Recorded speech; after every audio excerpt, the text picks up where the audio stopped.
High বন্ধুরা, আমি আবার চলে এসেছি আজকের মেনু নিয়ে। আজকের মেনুটা হচ্ছে ভেটকি মাছের কালিয়া। তো এখানে ভেটকি মাছের কালিয়া রান্না করার জন্য এখানে 400 মতন ভেটকি মাছ নিয়ে নিয়েছি। এটাকে আমি ভালো করে নুন হলুদ দিয়ে মাখিয়ে নিয়েছি। একদিকে তেল গরম করে মাছটাকে আমি তেলে দিয়ে দিচ্ছি। তেলটাকে ভালো করে গরম করে নেবে, না মাছটা লেগে যেতে পারে এবং ভেঙেও যেতে পারে। ভালো করে তেলটা গরম হয়ে গেলে আমি সব মাছগুলোকে আমি দিয়ে এপিট ওপিট করে ভালো করে ভেজে নিচ্ছি।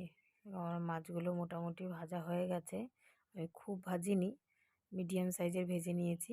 ভেজে রাখা তেলটার মধ্যে আমি দিয়ে দিয়েছি তেজপাতা, গোটা জিরে, 2টো লবঙ্গ আর দারচিনি দিয়ে আমি এখানে পেঁয়াজ বাটাটা দিয়ে দিয়েছি। পেঁয়াজ বাটাটা দিয়ে ভালো করে কষিয়ে নেড়ে নেড়ে নেড়ে নেব, ভালো করে নিয়ে যাতে পেঁয়াজের গন্ধটা একটু উঠে আসে। তারপর এখানে আমি কাঁচা লঙ্কা বাটা, আদা বাটা, টমেটো বাটা নিয়েছি। তার সাথে আছে লবণ, হলুদ, জিরের গুঁড়ো, ধনের গুঁড়ো আর কাশ্মীরি লঙ্কার গুঁড়ো। তোমরা তোমাদের ইচ্ছা মতন ঝালটা দেবে। আমি এখানে কাঁচা লঙ্কার বাটাটা একটু পরিমাণে বেশি দিয়েছি, তাই কাশ্মীরি লঙ্কা গুঁড়োটা একটু কালারের জন্য দিয়েছি।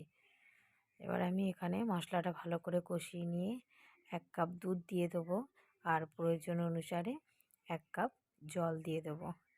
ভালো করে এটাকে নিয়ে আমি ঝোলটা ফুটে উঠলে এতে একে একে মাছগুলোকে সাজিয়ে দেব। মাছগুলোকে ভালো করে সাজিয়ে দিচ্ছি।